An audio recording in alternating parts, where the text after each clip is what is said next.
मंगल के लिए, शगुन के लिए, किसी सिद्धि के लिए नहीं, वैसे नहीं। सामान शगुन के लिए जलाते हैं पूजा गृह आदि में, तो कोई बाधा नहीं है। बाकी ऐसे अखंड दीपकों का घरों में जलाने का उल्लेख नहीं मिलता।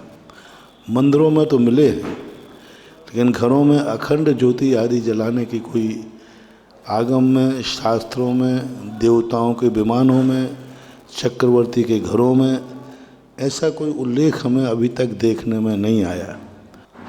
फिर भी शगुन के रूप में जलाएं तो जलाएं, लेकिन ज़रूरी नहीं है, क्योंकि निरंतर घरों में अनुष्ठान निरंतर होते रहने से, क्योंकि गृहस्थी के हिसाब से चलती है, उसमें निरंतर अनुष्ठान होने से विपरीत परिस्थितियों से उसकी टकराहट होती है। अखंड रूप से होना नहीं चाहिए वैसे घरों में। सबसे बड़ी चीज़ ध्यान रखना, दिवाली वगैरह के दिन जलाना है तो उस दिन उतनी पवित्रता रखना चाहिए।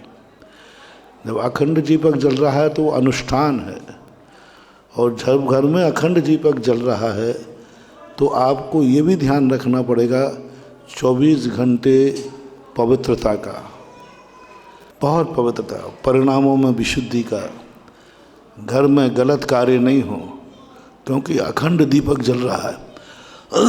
और अखंड दीपक एक कहना चाहिए अनुष्ठान हो गया। तो अनुष्ठान के यदि है तो 24 घंटे आप पवित्र रह नहीं पाएंगे, पवित्रता रख नहीं पाएंगे, तो फिर उस अनुष्ठान का अभिनय होता है, उपेक्षा होती है, तो उससे नुकसान हो जाता है।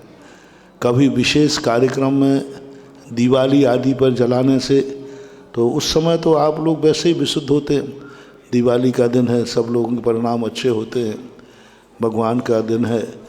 तो ऐसे दीपक जलाने के बाद सबसे बड़ी चीज़ उसका सम्मान कर पाओगे, पूरे घर में पवित्रता रख पाओगे क्या? उस समय उसका सम्मान होगा तो ही जलाना चाहिए, अन्यथा तात्कालिक किसी विशेष को जला करके और उतना ही रखना चाहिए।